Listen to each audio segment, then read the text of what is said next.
You're listening to Family Talk, the radio broadcasting division of the James Dobson Family Institute. I am that James Dobson, and I'm so pleased that you've joined us today.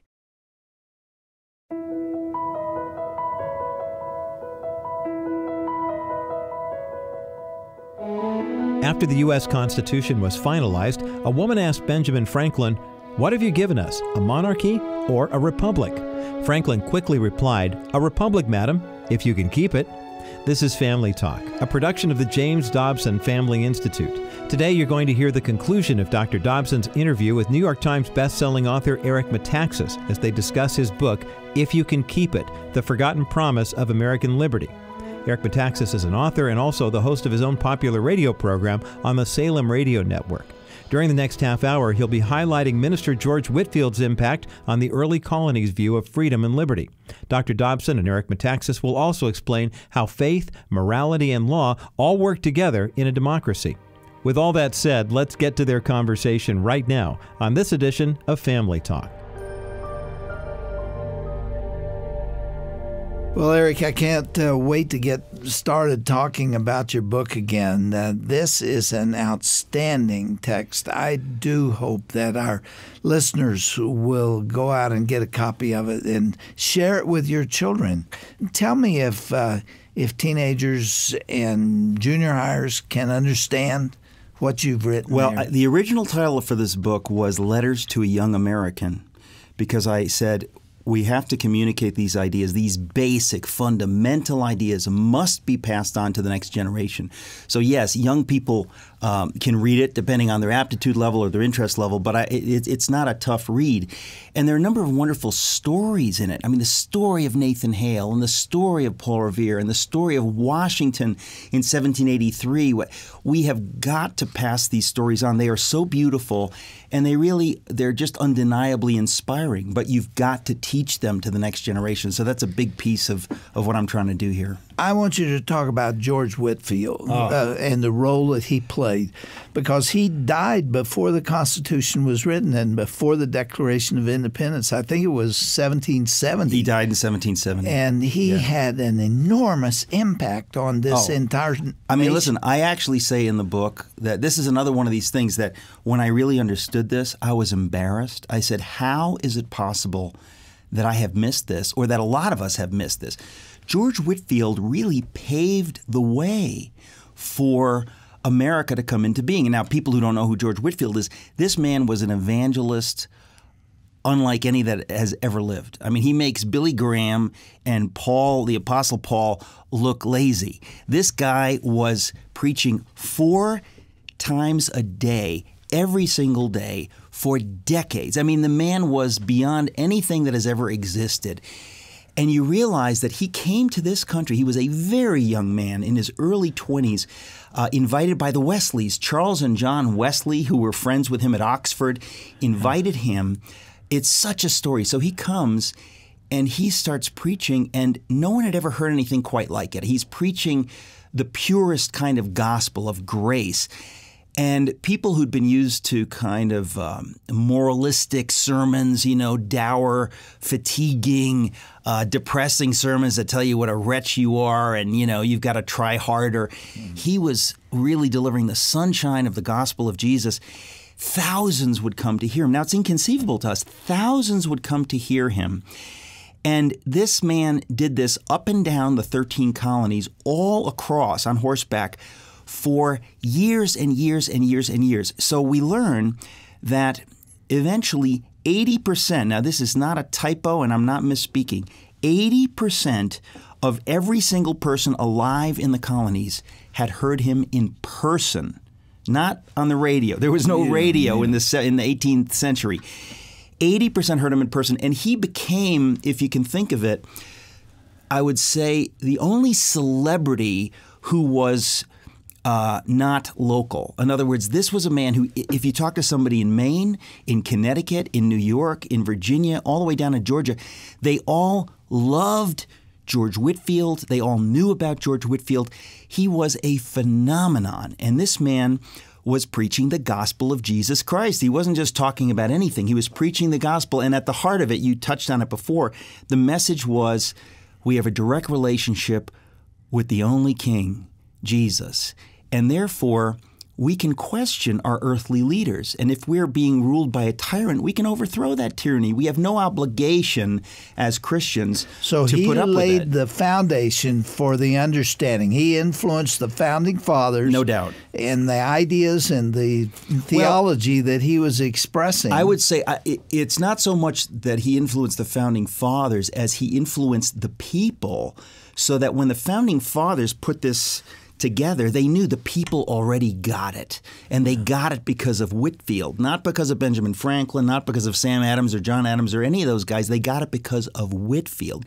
This man was broadcasting these ideas in a distinctly religious vein. He wasn't talking about Montesquieu and John Locke. He was talking right out of Scripture. And these ideas, this is the big surprise for so many of us, these ideas of freedom come right out of the Scripture. So this man laid the foundation all across those 13 colonies so that when it was time for the founders to say, okay, here it is, if you can keep it, they were ready to keep it. They understood it. They got it. But that is because of George Whitfield, and is only because the gospel was preached that the people of those colonies were ready to govern themselves. That's what is so astounding, and I'm astounded that I didn't know this, and most people in my generation never heard of this stuff. Pardon my ignorance, but did he come out of or influence the Second Great Awakening? Oh, absolutely. Yeah, that's precisely that. This man, his preaching caused revival. I mean, thousands and thousands and thousands of people would come. I have a passage in the book, first-person passage, I quote the whole thing at length, of one farmer from, I think, Middletown, Connecticut, riding and riding and riding on his horse with his wife to hear Whitfield preach. They were just mad. We don't have recordings of them. What a shame. It's unbelievable. And the thing is that the revival that broke out all across the 13 colonies, Franklin and others understood that when people get touched by whatever this man is preaching, they behave better. In other words, even if you didn't buy into the whole Jesus thing, or if you didn't buy into the theology, you just noticed. Franklin said, whenever this happens, crime goes down. What is going on? So this country was prepared because of the Great Awakening, because of Whitfield. They were prepared to govern themselves. They didn't need overlords. They didn't need masters over them with a gun saying, don't steal. They governed themselves miraculously. And it actually was miraculously, because it's because of the grace of God. And they said, I'm going to do what is right because it's right, not because somebody's forcing me to do what is right. And if you don't have that virtue, there are not enough policemen and can't be enough members of the Army all the other restraints. Right. You can't have enough of that. But that's exactly what has happened in the last 40 or so years, is that the reason we're losing liberty, because as people cease to govern themselves incrementally, okay, if we're less virtuous, what will happen is the government must increase. The government must grow. It's the horror, right? If we govern ourselves, we push government out. We don't need government. But if we don't govern ourselves, the government very naturally fills the vacuum. And that is why our government has grown and grown and grown. At least that's one of the major reasons. Nature abhors a vacuum. Yes. What we've got right now is spiritual vacuity. And our leaders in Washington, and you could guess who I'm thinking of at this moment, have stepped in there and began telling us how we're going to live. Right. This proves the thesis of my book. In other words, if we had not forgotten all the stuff that's in this book, we would have never tolerated this. Most Americans, if they understood this stuff, they would rise up and say, hey, excuse me, you are not the king. You are elected by us. I mean, in a civil society, when this kind of thing happened a couple of centuries ago, people, threw tea into the harbor. They went crazy. They said, we will not tolerate this. We, in this day, because we've forgotten these principles, we tolerate it. We ought to rise up and say, excuse me, sir, there is not a chance we are going to abide by this. We are a free people. You are not a king. Let me tell you my own experience. I have watched this deterioration for many, many years. And when the left began telling the Boy Scouts how they would run their private organization funded by private funds. Right. I thought to myself, well, they've really gone too far now. Yeah. People are going to rise up on this one, because what more venerated organization is there than the Boy Scouts? And it wasn't a peep. Right. You come on down through the years, and we come to 2015, and the Supreme Court redefines marriage, which has been honored in practice and law throughout the world for more than 5,000 years, every single continent on earth. And you've got 5 members of a court who said it's not going to be that way anymore. I thought, boy, they've done it now. They have really pushed too far. Can you imagine? The Supreme Court does not create law; it interprets law. If you ever wanted to know why we are where we are politically speaking, you can understand, and you have been talking about this for a long time, the frustration at these Republicans, because they seem to lack spines. They seem to have no guts. And so I think that's why people say throw the bums out. They are not doing the basics, the absolute basics. If our elected leaders don't understand these things, can you expect the citizenry to understand these things? But actually, I think that it's an opportunity for the citizenry to rise up now and to say, we have to take our government back, and it almost doesn't matter who is president. We're really at a point where we need a true popular movement where people have to say, to be an American means these things. We have to teach these stories to our kids. We've got to do it because our leaders have failed utterly. Well, I think that's got a lot to do with what's happening politically in this country at this time. Yeah. It explains the uprising, the irritation, the way people are responding politically. There's no doubt about that, and I could say a lot more on this. In fact, I do say a lot more on my own radio program, so if people want to know the details of my political views, they can listen to the Eric Metaxas Show, which they can find at metaxastalk.com. That's a Salem station. That is a Salem station, and I talk about this all the time, but you're absolutely right. There's no doubt about it. Let's go back to George Whitfield's influence, and especially the way the Founding Fathers viewed virtue and religion. Obviously, they did not want this to be a theocracy. Well, that's right. But they also knew that you can't have a free people, self-government, unless there is goodness within people, and that takes us right to the Christian faith. Well, it takes us to religious liberty because they understood. This is what's so fascinating, is that if you believe the Christian faith is true, then you're not afraid of competition. You say, if we have a fair competition, anybody can preach what they like. There's total religious freedom because we believe that when you really have a level playing field, people will choose that thing. They will hear it and they say, yes, that is right. And so they said, we've got to have religious freedom in this country. We cannot coerce it. If you coerce it, even if you try to force people to believe what's true, it's not real belief. You cannot force belief. So religious liberty was at the very heart of everything. They understood it. And when we say religious liberty, not just freedom to worship, because freedom of worship is meaningless. Freedom to live out your faith. Once Sunday is over, once you leave your house of worship, that you live your faith out in the marketplace, in the school, wherever you are. The founders understood that this is not just a good idea, it is necessary. And in fact, if you look at our history, it has been people of faith, of serious faith in the Scriptures, that have stood against the slave trade, that stood against slavery, that stood against Jim Crow. Over and over, you see the role that religion has played in appealing to what Lincoln called the better angels of our nature. It happens over and over. The founders understood that without people of faith, this will not work. Well, let's quote some of them, and this comes right out of your book. John Adams said, "Our Constitution was made only for a moral and religious people. It is wholly inadequate for the government of any other." Can you imagine? Adams. I mean, this is John Adams, and several of them said the same thing.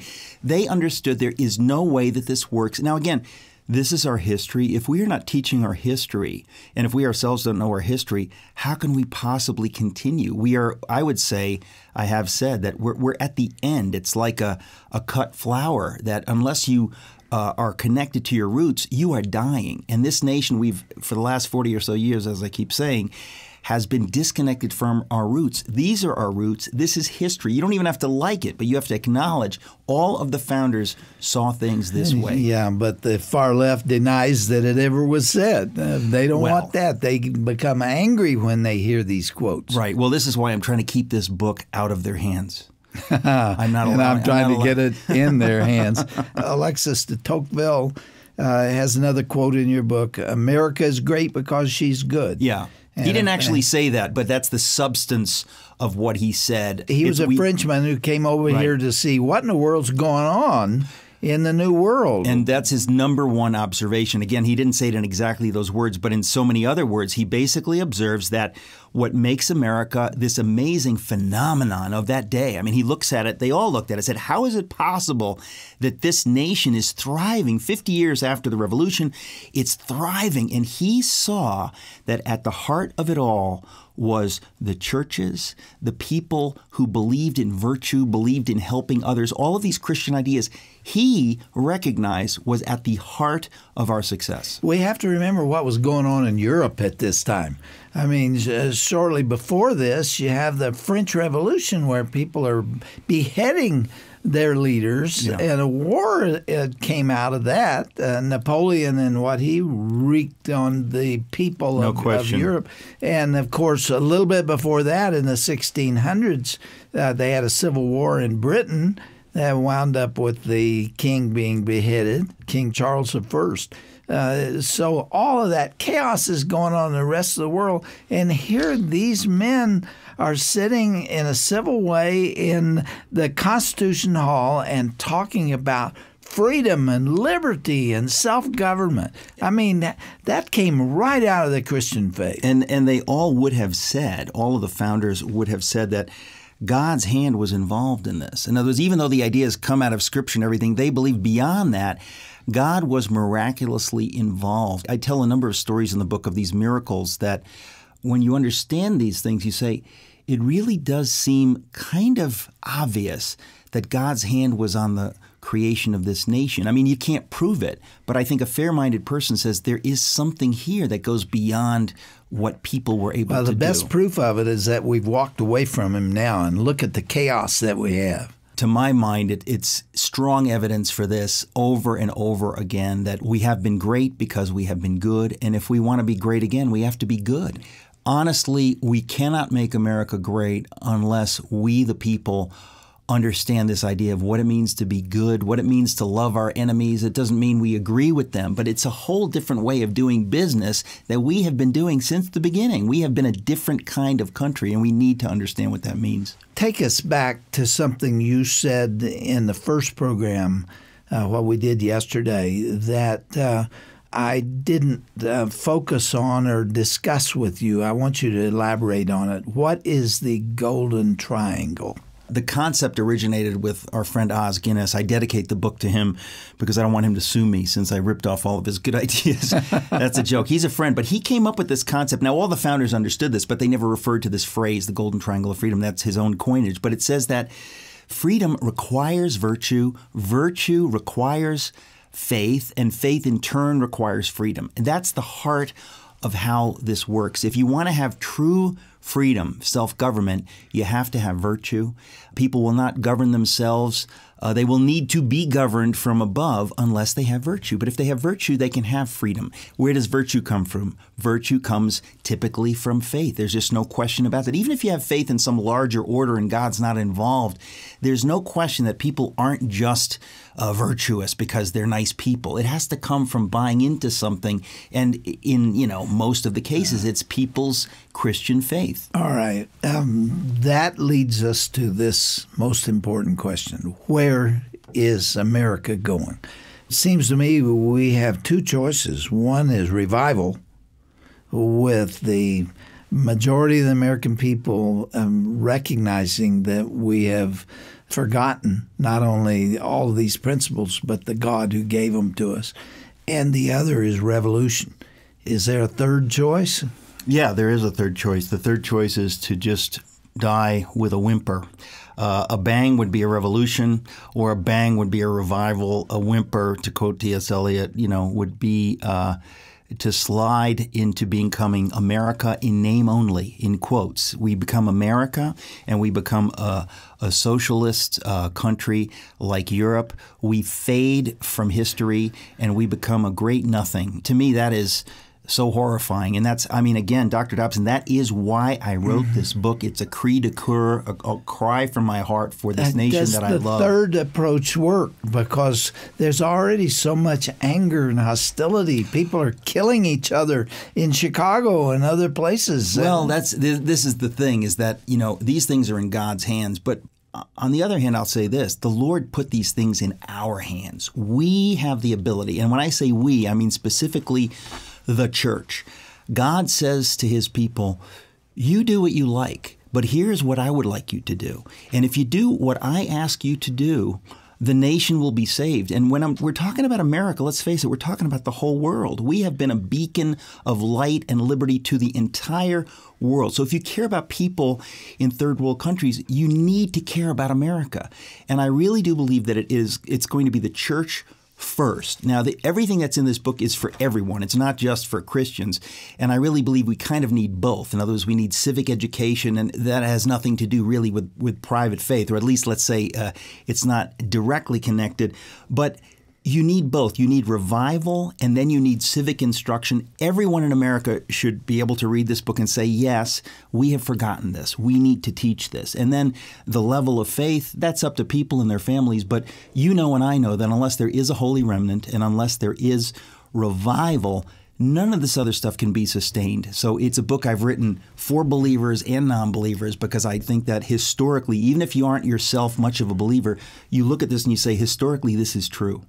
And what you're talking about not only is America, but the whole world, because of the role that America has played. I'm glad you brought that up, because I have to say it has to do with the idea of what is true patriotism. Patriotism is to believe in what does God love in this country? What did he put in this country? If you love those things, then it's not about me. It's not overweening hubris and pride and arrogance. On the contrary, is that I've been given a holy privilege to do things that will affect people beyond our shores. And the Lord always says, you are blessed to be a blessing. The blessing is not just for you. If you don't bless others, I will cease to bless you. As a nation, we have blessed others around the world, and therefore the Lord has continued to bless us. And as we cease to do that, and as we have ceased to do that because we have forgotten all of these things, the Lord removes his blessing. So this is about the rest of the world. I say that we're the nation for others. The whole world is looking to this nation to be a light of liberty and to be the nation that reaches out beyond itself, which is a fundamentally biblical concept. Well, we've been talking with Eric Metaxas in these last 2 days about a subject of incredible importance.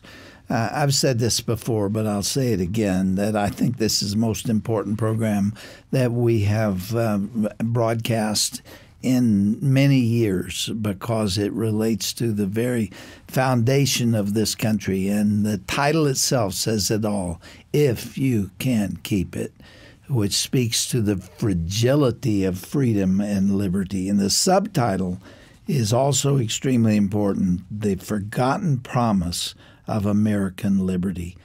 Get this book, share it in your Sunday school classes, share it with your friends, share it with your children, those old enough to understand this. Begin to lay the foundation again for how we got here and why this has been the most blessed country on earth. And the prosperity that we have enjoyed is only a piece of it. This ability to make our own choices and live our own lives without the interference of a tyrannical government. That is also what I fear for the future if we don't awaken. Eric, thank you for writing this book. I cannot tell you, I thank the Lord for you and for all you have done, not least for giving me this opportunity, because as you know, this is something that goes way beyond us. So this is a privilege for us to get to talk about these important things, but I'm so grateful to you in particular. Thank you. I love you, my brother. I love you too. Thank you.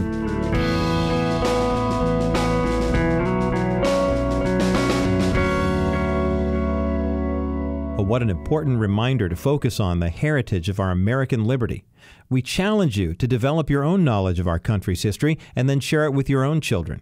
I'm Roger Marsh, and you've been listening to Dr. James Dobson's conversation with Eric Metaxas today here on Family Talk. By the way, if you're interested in getting a copy of Eric's book, If You Can Keep It, visit our broadcast page at drjamesdobson.org. Once you're there, you can also get information about Eric Metaxas' radio show or any of his other popular books. Again, you'll find that information when you go to drjamesdobson.org. If you've enjoyed this informative conversation over the past couple of days, we urge you to contact us. Call us at 877-732-6825. Once you're connected with us, you'll have the opportunity to leave a message or a broadcast suggestion on our listener feedback line. You can also talk with someone in our offices here in Colorado Springs. Our representatives will be happy to pray with you or for you, or to help you find any resources that you may be looking for. Again, our number is 877-732-6825. Thanks so much for your prayers and your consistent financial support. And thanks also for listening today. I'm Roger Marsh. Have a great day.